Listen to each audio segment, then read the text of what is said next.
കേരള സംസ്ഥാനത്ത് ഇതുവരെയില്ലാത്ത ഭരണവിരുദ്ധ വികാരമാണ് ഉയർന്നുവരുന്നത് എന്ന് KPCC general secretary advocate Pazhakulam Madhu. Wayanad വിഷയത്തിൽ ഇരു സർക്കാരുകളും ഒരിഞ്ച് മുന്നോട്ടു പോകാൻ കഴിയാത്ത അവസ്ഥയിലാണുള്ളത് എന്ന് KPCC general secretary advocate PA സലീമും കുറ്റപ്പെടുത്തി.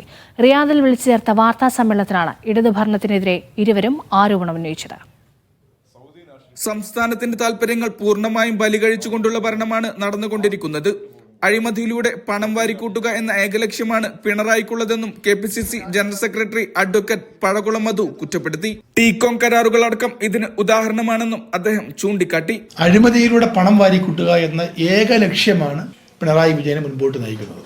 ഏറ്റവും അവസാനം ടീകോമിന് കരാറുകൾ കാറ്റിൽ പറത്തി നഷ്ടപരിഹാരം അങ്ങോട്ട് കൊടുത്ത് അഴിമതിക്ക് കപ്പം വാങ്ങാനുള്ള പിണറായിയുടെ ശ്രമവും, കേരളത്തിലെ ഏറ്റവും ലാഭകരമായി പ്രവർത്തിക്കുന്ന ജലവൈദ്യുത പദ്ധതിയായിട്ടുള്ള മണിയാർ ജലവൈദ്യുത പദ്ധതി 30 വർഷക്കാലത്തെ കരാറിന് ശേഷം തിരിച്ചെടുക്കണം എന്ന കരാർ വ്യവസ്ഥ ലംഘിച്ചിട്ട് സ്വകാര്യ കമ്പനിക്ക് അടുത്ത 25 വർഷത്തേക്ക് കൊടുക്കാനുള്ള നീക്കവുമെല്ലാം CPM-ന്റെയും ഇടതുപക്ഷ മുന്നണി ഗവൺമെന്റിന്റെയും അഴിമതിയുടെ അവസാനത്തെ ഉദാഹരണങ്ങളാണ്.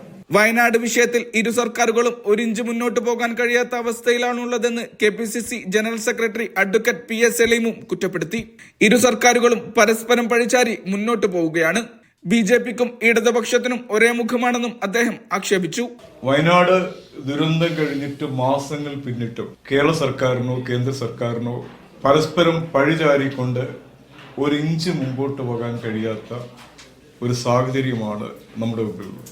വാർത്താ സമ്മേളനത്തിൽ ബിജു കല്ലുമല, അബ്ദുള്ള വല്ലഞ്ചിറ, സലീം കളക്കര, ഫൈസൽ ബാഹസൻ തുടങ്ങിയവരും പങ്കെടുത്തു.